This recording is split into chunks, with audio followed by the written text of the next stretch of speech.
രാമായണ മാസാചരണത്തിൻ്റെ ഭാഗമായിട്ടും അല്ലാതെയും ഒക്കെ രാമായണം സാധാരണ നമ്മൾ വായിക്കാറുണ്ട്, പഠിക്കാറുണ്ട്. അത്തരത്തിൽ കർക്കിടക മാസത്തിൽ കൂടുതൽ ആഴത്തിൽ പഠിക്കാനൊരു സമയം എന്ന രീതിയിൽ ഇപ്പോൾ ഇവിടെ ഒരുമിച്ച് കൂടിയിട്ടുള്ള കുടുംബാംഗങ്ങളുടെ മുന്നിൽ ഹനുമാന്റെ ജീവിതത്തിലെ 2-3 കാര്യങ്ങൾ ഒന്ന് പറയുക. അപ്പോൾ അതാണ് മനസ്സിലുള്ളത്. സുന്ദരകാന്ഡത്തിലെ ഹനുമാൻ നമ്മുടെയൊക്കെ ജീവിതത്തിൽ എന്തുകൊണ്ടും അനുകരിക്കാൻ പറ്റുന്ന ഒരു ശ്രേഷ്ഠമായ മൂല്യങ്ങളെ ജീവിതത്തിൽ സംരക്ഷിച്ച ദേവഭാവം. സീതാന്വേഷണത്തിന് 4 ദിക്കുകളിലേക്ക് വാനരപ്പട ഓരോരോ സേനാനായകന്മാരുടെ നേതൃത്വത്തിൽ യാത്ര ആരംഭിച്ചു. അതിൽ അംഗദന്റെ നേതൃത്വത്തിൽ ദക്ഷിണ ഭാഗത്തേക്ക് പോയ കൂട്ടത്തിലാണ് ഹനുമാൻ ഉള്ളത്. യാത്രയ്ക്ക് തൊട്ടു മുമ്പ് സുഗ്രീവൻ ഹനുമാനെ വിളിച്ച് ഹനുമാന് പ്രത്യേക ചില നിർദ്ദേശങ്ങളൊക്കെ കൊടുക്കുന്നത് രാമൻ ശ്രദ്ധിച്ചിരുന്നു. അതുകൊണ്ട് തന്നെ മറ്റ് വ്യക്തികളിൽ നിന്ന് വ്യത്യസ്തമായി ഹനുമാന് എന്തോ ഒരു പ്രത്യേകത പരിചയപ്പെട്ട സമയം മുതൽ രാമന്റെ മനസ്സിലുണ്ട്. സുഗ്രീവൻ ഹനുമാനോട് പറഞ്ഞു, ഹനുമാൻ, ഏതെങ്കിലും കാരണവശാൽ ഓരോ ഇടങ്ങളിൽ പോയി ഒരു നദി മറുകര കടക്കേണ്ട സ്ഥിതി വന്നാൽ അവിടെ ഈ നിഴലിനെയൊക്കെ പിടിച്ചു നിർത്തുന്ന ഛായാഗ്രഹിണിമാരുണ്ട്. അവർ നിഴൽക്കുത്തറിയുന്നവരാണ്, നമ്മളെ പിടിച്ചു നിർത്തും. അതൊക്കെ ശ്രദ്ധിച്ചു വേണം ഏതെങ്കിലും കാരണവശാൽ പോകേണ്ടി വന്നാൽ. ഹനുമാൻ ഇതെല്ലാം കേട്ട് അതങ്ങനെ ശ്രദ്ധയോടെ നിൽക്കുമ്പോഴാണ് രാമന് തോന്നിയത്, ഇദ്ദേഹമാണ് സുഗ്രീവന്റെ ഏതൊരു ലക്ഷ്യവും നേടിയെടുക്കാൻ പറ്റുന്ന നല്ല മന്ത്രി, നല്ല ദൂതൻ. അപ്പൊ രാമന് തോന്നി, ഞാനും ചില കാര്യങ്ങൾ ഏൽപ്പിക്കാം. അങ്ങനെയാണ് രാമൻ ആ മുദ്രമോതിരം കൊടുക്കുന്നത്. ഒരു അടയാള വാക്യം പറഞ്ഞു കൊടുത്ത് സീതാദേവിയെ ഹനുമാൻ കണ്ടുപിടിക്കുമെന്ന രാമന്റെ ഒരു വിശ്വാസമുണ്ട്, പ്രാർത്ഥനയുണ്ട്. അങ്ങനെയാണ് ഹനുമാൻ ആ ദക്ഷിണ വരാനിധിയിലൊക്കെ ചെന്ന് ഇനി ഒരു നിലയ്ക്ക് മുന്നോട്ട് പോകാൻ സാധിക്കാത്തൊരു നിരാശ വരുന്ന സമയത്ത് ജീവിതത്തിൽ ധാർമ്മികമായൊരു കൃത്യം ചെയ്ത് മുന്നോട്ട് പോകുമ്പോൾ തീർച്ചയായും പ്രകൃതി ഒരു ഗൂഢാലോചന നടത്തുമെന്ന സത്യം രാമായണത്തിൽ ഒരിടത്തല്ല പലയിടത്തുണ്ട്. അത് ആൽക്കെമിസ്റ്റ് വായിച്ചപ്പോഴാണ് പലർക്കും മനസ്സിലായത് പ്രകൃതി നമ്മളെ സഹായിക്കാൻ ഒരു ഗൂഢാലോചന നടത്തുന്നു. രാമായണത്തിൽ നിരവധി ഇടങ്ങളിൽ ഇത്തരം ഗൂഢാലോചനകളുണ്ട്. പ്രകൃതി തന്നെ ഏതെങ്കിലും ഒരു ജീവജാലത്തിന്റെ സഹായത്തോടെ നിരാശരായിരിക്കുന്നവർക്ക്, ആശയറ്റുപോയവർക്ക് ജീവിതത്തിൽ ആശ കൊടുക്കുവാനായിട്ട് അങ്ങനെ സമ്പാദി അവിടെ വരികയാണ്. സമ്പാദിയിൽ നിന്ന് കാര്യങ്ങളെല്ലാം മനസ്സിലാക്കി. ആര് ഇനി 100 യോജന, ഈ 100 യോജന ഇന്നത്തെ കണക്ക് വെച്ചൊന്നും ചിലപ്പോൾ കണക്ക് കൂട്ടാൻ സാധ്യമല്ല. അക്കാലത്തെ അളവും എണ്ണവും ഒക്കെ ഈ കാലത്തെ നിൽപ്പ് തറയിൽ ഇന്നത്തെ കണക്ക് വെച്ചൊരു പക്ഷെ നമുക്ക് പറയാൻ സാധ്യമല്ല. ഏതായാലും ഈ 100 യോജന വാരാനിധി ആര് കടക്കും എന്നതാണ് പ്രശ്നം. ഓരോരുത്തരും അവരവരുടെ കഴിവുകളെ കുറിച്ചൊക്കെ പറയാൻ തുടങ്ങി. വേണ്ടത് പരിപൂർണമായും ചെയ്യുന്നവനാണ്. അവസാനം അംഗദൻ പറഞ്ഞു, എന്നെ കൊണ്ട് പറ്റും, പക്ഷെ ഇങ്ങോട്ട് ചാടുന്നതിനെ കുറിച്ച് എനിക്കൊരു സംശയമുണ്ട്. ഇത് കേട്ടപ്പോൾ ജാമ്പവാൻ പറയുന്നൊരു വാക്കുണ്ട്, അങ്ങ് ഞങ്ങളെ മുന്നിൽ നിന്ന് നയിക്കേണ്ടവനാണ്, ചാടേണ്ടവരല്ല. അങ്ങാണ് ഞങ്ങളുടെ പ്രധാനപ്പെട്ട, ഞങ്ങളുടെ വിശ്വാസം മുഴുവൻ അങ്ങയിലാണ്. അതുകൊണ്ട് അങ്ങ് നിയമിച്ചാൽ മതി, അങ്ങ് പ്രവർത്തിക്കണ്ട. അപ്പൊ ആ സമയത്ത് പറഞ്ഞു, പിന്നെ ആര് ചെയ്യും? അപ്പോഴാണ് ഇതിലൊന്നും പങ്കെടുക്കാതെ ഒരു ഭാഗത്ത് നിർനിമേഷനായി നോക്കി നിൽക്കുന്ന ഹനുമാനെ ചൂണ്ടിയിട്ട് ജാമ്പവാൻ പറയണത്, എല്ലാവരുടെയും ആശയം പൂർത്തീകരിക്കാൻ പറ്റിയ ഒറ്റ ആളെ നമ്മൾ കൂടെയുള്ളൂ, അത് ഹനുമാനാണ്.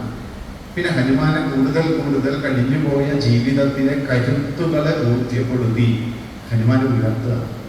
അങ്ങനെയാണ് ഹനുമാൻ മഹേന്ദ്രഗിരിയുടെ ഏറ്റവും മുകളിൽ ശ്രീരാമാങ്കിതമായ അങ്കുലീയം തന്റെ പട്ടുതൊണ്ടലിന്റെ അരയിൽ വെച്ച് കെട്ടി സീതാന്വേഷണത്തിന് വേണ്ടി ഒരു സിംഹഗർജനം മുടക്കി ഉഗ്രമായ സിൽക്കാരവും മുടക്കി ഹനുമാൻ അവിടെ നിന്ന് ആ 100 യോജന വാരാനിധി ചാടുക. രാമകാര്യത്തിനാണ് പോകുന്നത്, ദേവകാര്യമാണ്.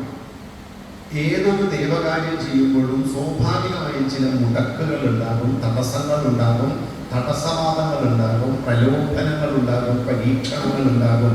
വേണമെങ്കിൽ ആ കാര്യം ചെയ്യുന്നവൻ തന്നെ ചിലപ്പോൾ മരണപ്പെട്ടു പോകാം. കാരണം അത് വലിയ സംഘർഷത്തിൻ്റെ ഒരു ഭൂമിയെ കൂടിയിട്ടാണ്. ഹനുമാന് ഈ 3 പ്രശ്നങ്ങൾ ഹനുമാന്റെ ജീവിതത്തിലുണ്ടായി. നമ്മുടെ ജീവിതത്തിൽ നമുക്കുണ്ടാകുന്നത് പോലെ തന്നെ ഹനുമാനും ഈ പ്രശ്നമുണ്ടായി. ഹനുമാന്റെ ഒന്നാമത്തത് ഒരു പരീക്ഷണമായിരുന്നു. എത്ര കണ്ട് ബുദ്ധിമതാപരിഷ്ഠനായി വേണം പോകാൻ. ആ ബുദ്ധിയെ പരീക്ഷിക്കാനായി നാഗമാതാവായ സുരസ വരുന്ന കഥ നമുക്കറിയാം. സുരസയുടെ മുന്നിൽ നല്ലപോലെ സംസാരിച്ചു കൊണ്ടിരിക്കെ അളന്ന് മനസ്സിലാക്കി ഹനുമാൻ അവിടെ തൻ്റെ ബുദ്ധി ഉപയോഗിച്ച് ഹനുമാൻ സുരസയെ മാതാ, അമ്മ എന്ന് വിളിക്കുന്ന സ്ഥിതിയിലേക്ക് ആ ബന്ധത്തെ ഉയർത്തി സുരസയെ പ്രകീർത്തിച്ച് ഹനുമാൻ പോവുകയാണ്. അപ്പോൾ നോക്കൂ, ആദ്യത്തെ പരീക്ഷണമാണ്. ഈ പരീക്ഷണം ജീവിതത്തിൽ എന്ത് ചെയ്യുമ്പോഴും നമുക്കും വന്നിട്ടുണ്ട്. ചിലപ്പോൾ പരീക്ഷയിൽ നമ്മൾ പരാജയപ്പെടും, ചിലപ്പോൾ വിജയിക്കും. വിജയിച്ചു കഴിഞ്ഞാൽ സ്വാഭാവികമായും അതിൽ നമുക്ക് കുറച്ചുകൂടി കരുത്തുണ്ടാകും. ആ കരുത്താണ് പ്രലോഭനങ്ങൾ വിജയിക്കാൻ പറ്റും. പ്രലോഭനവുമായി വന്നത് മൈനാകമാണ്. സത്യത്തിൽ മൈനാകത്തിൻ്റെ അടുത്ത് നിന്ന് രക്ഷപ്പെടുക എന്നത് വലിയ പ്രശ്നമാണ്. മൈനാകം തേൻ പുരട്ടിയ വാക്കുകളുമായിട്ടാണ് വന്നത്. സാഗരൻ പറഞ്ഞു, സകരന്റെ തലമുറയിൽപ്പെട്ട രാമന്റെ കാര്യത്തിന് വരികയാണ് ഹനുമാൻ. അവർ പുറപ്പെട്ടിട്ട് മാസം 1 കഴിഞ്ഞു. അവർക്ക് ഭക്ഷണം ഉള്ളത് ഇഷ്ടം പോലെയുള്ളതൊന്നും അവർക്ക് കിട്ടിയിട്ടില്ല. വിശപ്പും ദാഹവും കലശനായി അവനുണ്ട്. ഉറങ്ങിയിട്ട് ദിവസങ്ങളായി. അതുകൊണ്ട് ഹേ മൈനാകമേ, നീ പോയി അവന് വേണ്ടതെല്ലാം കൊടുക്കൂ, രാമകാര്യം പൂർത്തീകരിക്കട്ടെ. നോക്കൂ, ഇവിടെ ക്ഷീണിച്ചു പോകുന്ന ഒരാൾക്ക് സഹായം കൊടുക്കലാണ്. പക്ഷെ അദ്ദേഹത്തെ സംബന്ധിച്ച് തൻ്റെ ലക്ഷ്യം എത്രയും നിമിഷങ്ങൾക്കുള്ളിൽ ഞാൻ നേടിയെടുക്കണം, അവിടെ വിശ്രമിക്കാൻ സമയമില്ല. ഹനുമാന് ശരിക്കതൊരു വലിയ പ്രലോഭനമായി.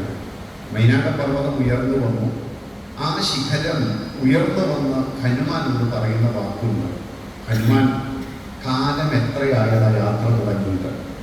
നിനക്ക് വിശപ്പും ദാഹവും ഇല്ലേ ഹനുമാൻ? നീ ഉറങ്ങിയിട്ട് എത്ര കാലമായി? നിന്റെ മുഖം കണ്ടാൽ അറിയാം നിനക്ക് ക്ഷീണമുണ്ട്, വിശപ്പുണ്ട്, ദാഹമുണ്ട്. അതുകൊണ്ടൊരു കാര്യം ചെയ്യൂ, എൻ്റെ ശരീരത്തിലുള്ള മധുരമുള്ള ഫലങ്ങളെല്ലാം കഴിച്ച് ഇവിടുത്തെ വെള്ളവും കുടിച്ച് ഒന്ന് ക്ഷീണം വിശപ്പൊന്ന് മാറ്റിയിട്ട് പോയാൽ പോലെ. ഇത്രയൊക്കെ നമുക്ക് കിട്ടിയാൽ നമ്മളൊക്കെ മൂടി കുറച്ച് കിടന്നു പോകും. പഠിക്കണം മക്കളോട് അമ്മ പറയും, മോളൊക്കെ 2 മണിക്കൂർ ആയില്ലടി പഠിക്കണം. ഒന്ന് കീ എന്ന് പറഞ്ഞാൽ നീ കൂട്ടമ്പരി കേൾക്കാം, കിടന്നൂടേതൊന്നും ചോദിക്കേണ്ട കാര്യമില്ല. അപ്പോൾ ഇവിടെയാണ് ഹനുമാൻ ജീവിത ലക്ഷ്യം നേടുന്ന ഒരു കുഞ്ഞിനും വ്യക്തിക്കും പ്രചോദനമാകുന്നത്. ഹനുമാന്റെ ഒരു ഉത്തരമുണ്ട്, അലമലമിതരുതരുത് രാമകാര്യാർത്ഥമാശുപോകും വിധൗ വാക്കരുതെന്നുമേ പെരുവടിയിൽ അശന ശയനങ്ങൾ ചെയ്യുക എന്നതും പേർത്ത് മറ്റെങ്ങും ചിന്തിക്കയെന്നതും അനുചിതമെന്നറിക നീ രഘുകുലതിലകന്റെ കാര്യങ്ങൾ അൻപോട് സാധിച്ചൊരിഞ്ഞരുതെന്നുമേ എന്ന് ഉത്തരവും കൊടുത്ത് ലോക ചരിത്രത്തിൽ ഇതുപോലെ ഉത്തരം കൊടുത്ത ഒരാളെ കാണില്ല. പറഞ്ഞു, അലം അലം, മതി മതി. ഈ മതി എന്ന് എപ്പോൾ മനസ്സിൽ തോന്നുന്നുവോ, ഗൃഹസ്ഥന് ഒരു കാര്യത്തിനും മതി എന്ന് തോന്നരുത്. അധ്യാപകന് മതി എന്ന് തോന്നരുത്. രാജാവിന് മതി എന്ന് തോന്നരുത്. രാജാവ് 24 മണിക്കൂറും പ്രവർത്തിക്കണം. എനിക്കിനി പ്രായമായി, എത്രയും വേഗം സ്ഥാനത്ത് നിന്ന് മാറണം. അതുകൊണ്ട് മതി എന്ന് തോന്നരുത്. അലം അലം, അലമലം, ഇത് അരുതരുത്. മതി മതി എന്ന് തോന്നലുണ്ടാകരുത്. രാമകാര്യാർത്ഥമാശുപോകും വിധവും, ഞാൻ രാമകാര്യത്തിനാണ് പോണത്. അതുകൊണ്ട് ആ സമയത്ത് ദേവകാര്യം ചെയ്യുന്ന സമയത്ത് ഒരിക്കലും മതി എന്ന് തോന്നരുത്. പഠന കാര്യത്തിൽ, പാഠ്യകാര്യത്തിൽ മതി എന്ന് തോന്നരുത്. ഹനുമാന്റെ ഒന്നാമത്തെ വാക്ക്. പിന്നെയോ രാമകാര്യാർത്ഥമാശു പോകും വിധവും പാർക്കരുതെങ്ങുമേ. അവിടെ ഇവിടെയൊക്കെ പോയിരുന്ന് ആ കൊന്തക്കാട്ടിലിരുന്ന് ആ ഒരു ഉദ്യാനത്തിലിരുന്ന് ആ പാർക്കിലിരുന്ന് അവനോടൊന്നു വേണ്ടി അവളോടൊന്നു വേണ്ടി പാർക്കരുതെങ്ങുമേ പെരുവഴിയിൽ അശനം ശയനം രണ്ടും ചെയ്യും. പഠിക്കാൻ പോണ കുട്ടികൾ ഐസ്ക്രീം പാർലറിലാണ്. അവിടെ ഇവിടെയൊക്കെ കയറി നിരങ്ങി അവിടെ കിടന്ന് ഇവിടെ ഇല്ല അശന ശയനങ്ങൾ ചെയ്യുക എന്നതും പേർത്ത് മറ്റെങ്ങും ചിന്തിക്കുക എന്നതും അവരെ കുറിച്ച് ഫ്ലിപ്കാർട്ട്, ആമസോൺ, സൊമാറ്റോ, സ്വിഗ്ഗി ഇങ്ങനെ പല പല കാര്യങ്ങളിലൊക്കെ പേർത്തു മറ്റെങ്ങും ചിന്തിക്കുക എന്നതും അനുചിതമെന്നറികരുത്. ഇത് ഉചിതമായതല്ല മൈനാകമേ.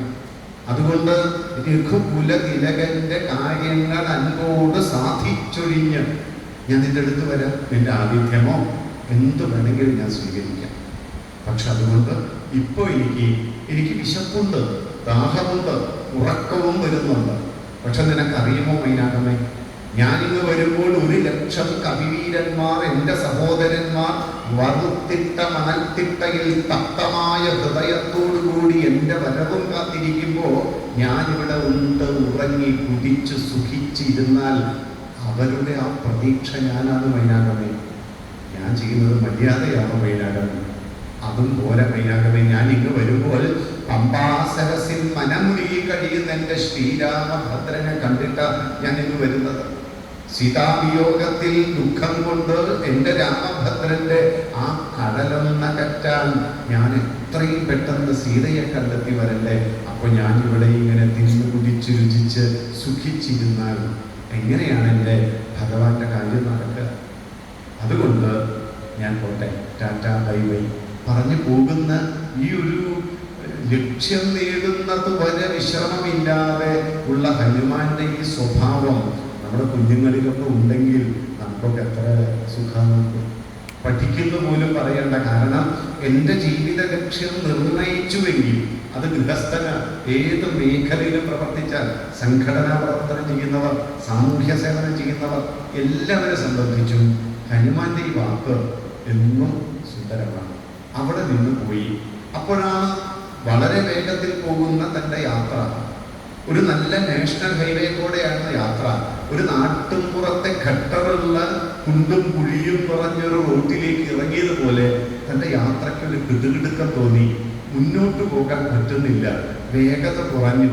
അപ്പോഴാണ് ആ സൂക്ഷ്മനയനം. ഇവിടെയാണ് ഹനുമാന്റെ കഴിവ്. ബുദ്ധിമതാമനിഷ്ഠൻ സൂക്ഷ്മനയനൻ. ശ്രദ്ധിച്ചു നോക്കിയപ്പോൾ അതാ ആ ഛായാഗ്രഹിണി സുഗ്രീവൻ പറഞ്ഞ ആ സിംഹിക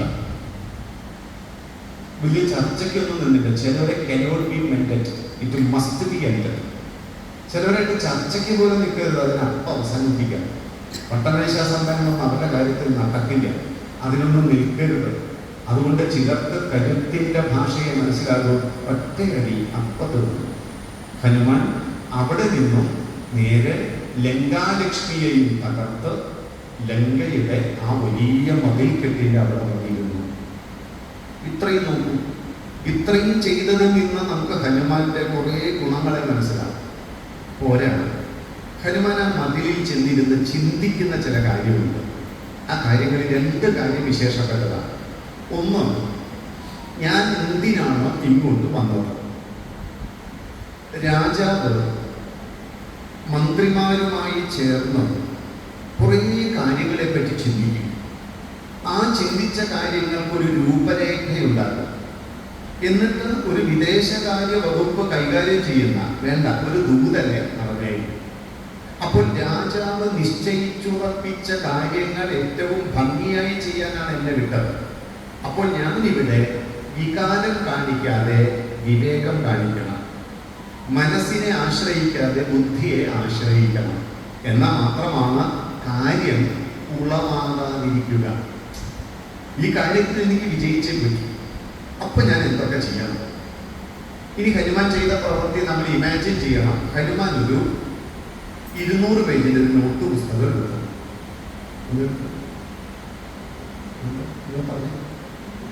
പറഞ്ഞ ഉറക്കം പോവായിരുന്നു, കണ്ണൊക്കെ കാണുമ്പോൾ എനിക്ക് മനസ്സിലാവുന്നത്. ഒരു 200 പേജിന്റെ ഒരു നോട്ട് പുസ്തകം എടുത്തു. എന്നിട്ട് ഞാൻ തിരിച്ചു ചെന്നാൽ എൻ്റെ രാമൻ എന്നോട് എന്തൊക്കെയായിരിക്കും ചോദിക്കുക? ഹനുമാന്റെ അസൈൻമെന്റ് ആണ്. ഈ അസൈൻമെന്റ് ഞാൻ വിജയിക്കണമെങ്കിൽ അപ്പൊ എന്തൊക്കെ ചെയ്യണമല്ലോ. അച്ഛൻ കൊല്ലത്ത് പോകാൻ പറഞ്ഞു, പോകാൻ രാവിലെ തന്നെ കൊല്ലത്ത് പോയി വന്നിട്ട് എന്തിനാ പോയത്? പോകാൻ പറഞ്ഞത്രേ ഉള്ളൂ. എന്തിനാ പഠിക്കാൻ പോണത്? ഒരു ഉദ്ദേശവുമില്ല. എന്തിനാ ഓരോ കാര്യം ചെയ്യുന്നത്? ഒരു നിശ്ചയവും ഇല്ല. അപ്പൊ ഹനുമാൻ ചിന്തിച്ചു, എൻ്റെ രാമൻ അവിടെ ചെന്ന് എന്നോട് ചോദിക്കും, സീതയെ കണ്ടോ? ഓക്കെ, അപ്പൊ സീതയെ കാണും. രാവണനെ കണ്ടോ? അപ്പൊ രാവണനെ കാണണ്ടേ? ശരി, അതെഴുതി. മൂന്നാണ്, രാക്ഷസന്മാരെ കണ്ടോ? അപ്പൊ രാക്ഷസന്മാരെ കാണണം. അവരുടെ പട്ടാളപ്പാളയമൊക്കെ എങ്ങനെയുണ്ട്? അപ്പൊ അത് കാണണം. അവരുടെ ചാരന്മാരുടെയൊക്കെ വ്യവസ്ഥ എങ്ങനെയുണ്ടായിരിക്കും? അപ്പൊ അത് കാണണം. അവിടെ തന്തപുരങ്ങൾ എങ്ങനെയുണ്ട്?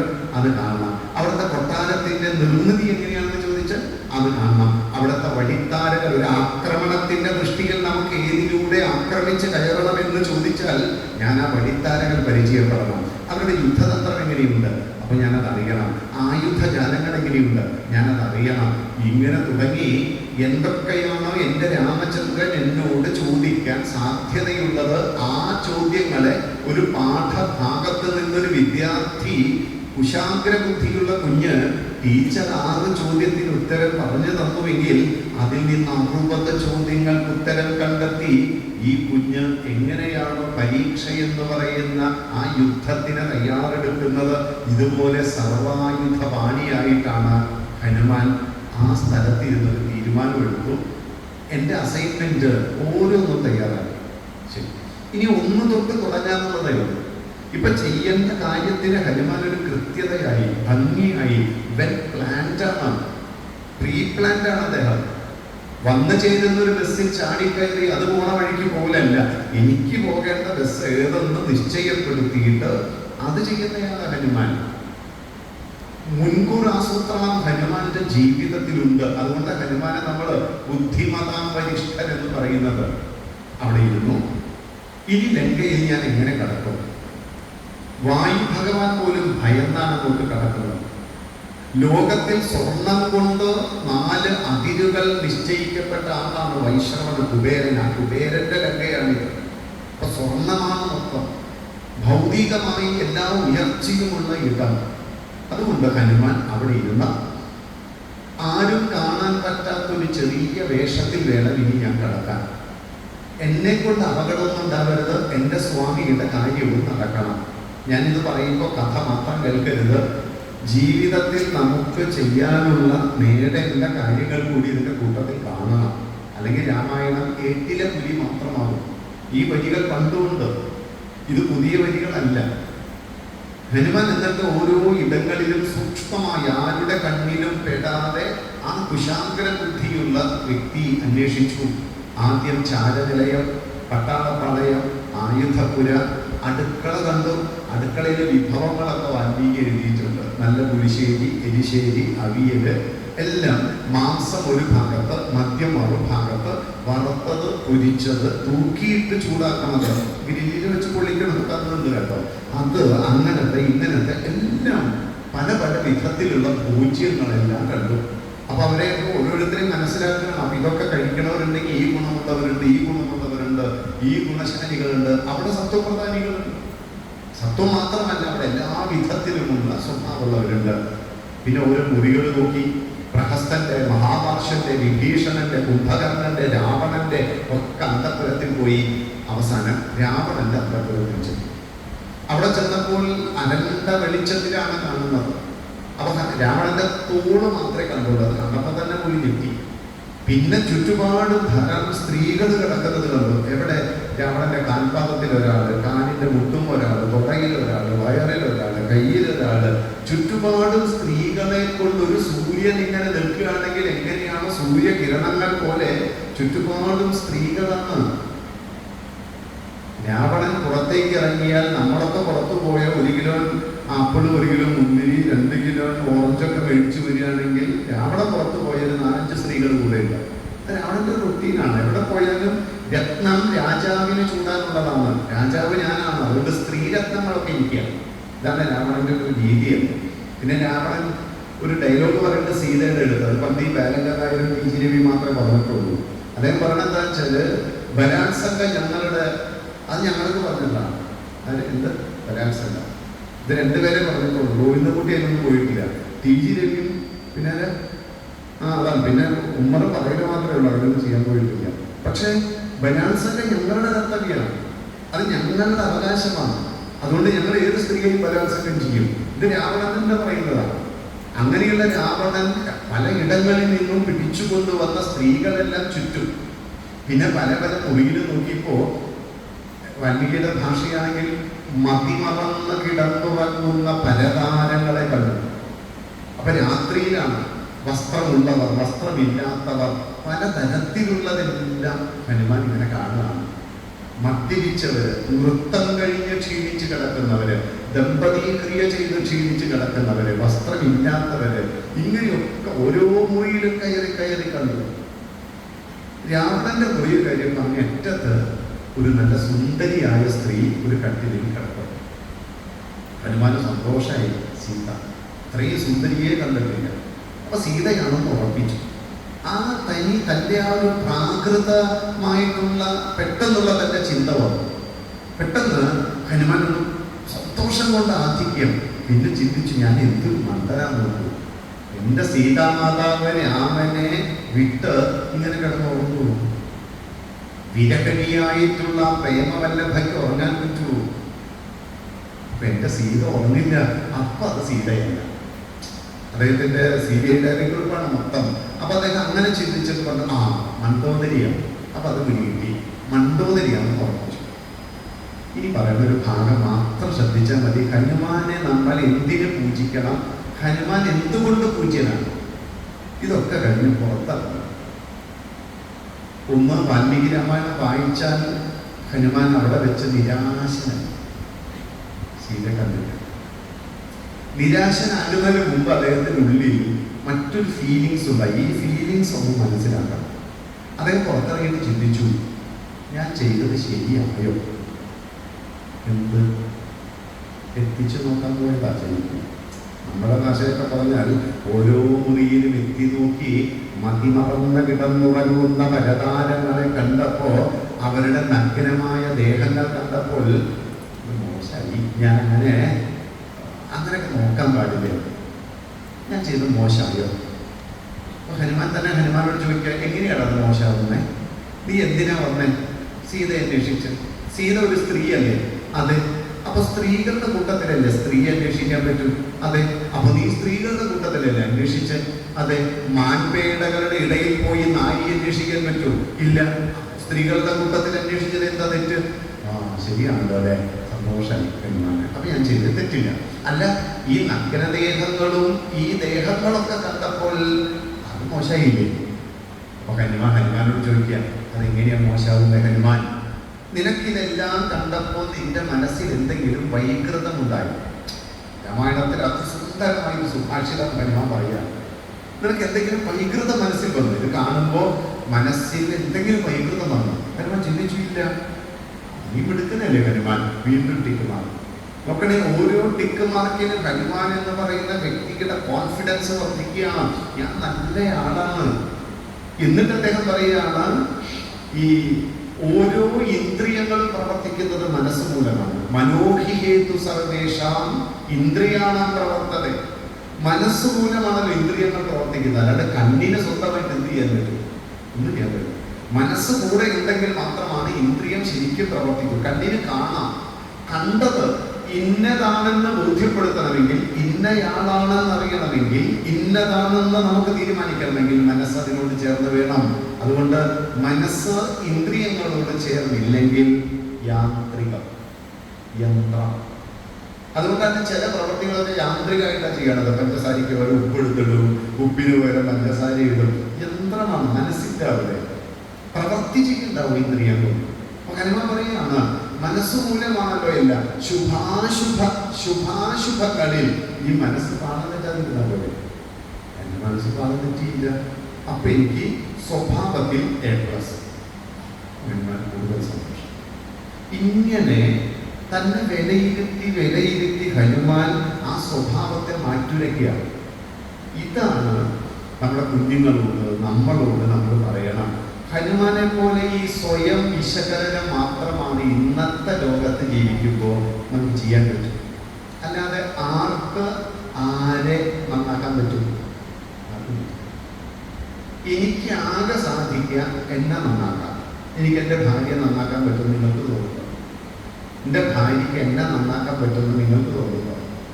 അമ്മയ്ക്കും അച്ഛനും കുഞ്ഞുങ്ങളെ അവിടെ നന്നാക്കി എടുക്കാമെന്ന് തോന്നുന്നുണ്ടോ? തോന്നുന്നു. അപ്പൊ അതുകൊണ്ട് ഓരോരുത്തരും അവരവരെ സ്വയം വിലയിരുത്തി ജീവിതത്തിൽ കാര്യാകാര്യങ്ങളെ, കാര്യത്തെയും അകാര്യത്തെയും മനസ്സിലാക്കി ഈ വിലയിരുത്താനുള്ള ഹനുമാന്റെ ഒരു കഴിവാണോ? ഈ ഹനുമാന്റെ കഴിവ് കുഞ്ഞുങ്ങളോട് പറയേണ്ടത്. രാമായണം കാലിക പ്രസക്തിയുണ്ട്. കാലിക പ്രസക്തി മാത്രമല്ല, എന്നും എല്ലാ ദിവസവും നമ്മുടെ ജീവിതത്തിൽ ഹനുമാന്റെ ഈ ഒരു വിലയിരുത്തൽ ആവശ്യമുണ്ട്. എല്ലാം കാര്യത്തില്ല. സാമ്പാർ വയ്ക്കുന്ന കാര്യത്തിൽ, മീൻ വയ്ക്കുന്ന കാര്യത്തിൽ, മുളിശ്ശേരി വയ്ക്കുന്ന കാര്യത്തിൽ എന്നും ഒരേ ടേസ്റ്റ് ഉണ്ട്. ഇതൊക്കെ എനിക്കൊരു മാറ്റം വേണ്ടേ? അപ്പൊ ഞാൻ എൻ്റെ പ്രവൃത്തിയിൽ കൂടുതൽ വിലയിരുത്തി മുന്നോട്ട് പോകാൻ പറ്റുമ്പോഴാണ് ആ വ്യക്തിത്വം നിലനിൽക്കുന്നത്. ഹനുമാൻ അതൊക്കെ കഴിഞ്ഞു. പിന്നെ ഹനുമാൻ ഒരു ആത്മഹത്യ സ്വഭാവമാണ്. പറഞ്ഞാൽ ചിലപ്പോൾ കേട്ടാ ലക്ഷണം. മരിച്ചാണെന്ന് തീരുമാനിച്ചു. ഹനുമാന് പോലും തോന്നിയിട്ടുണ്ട്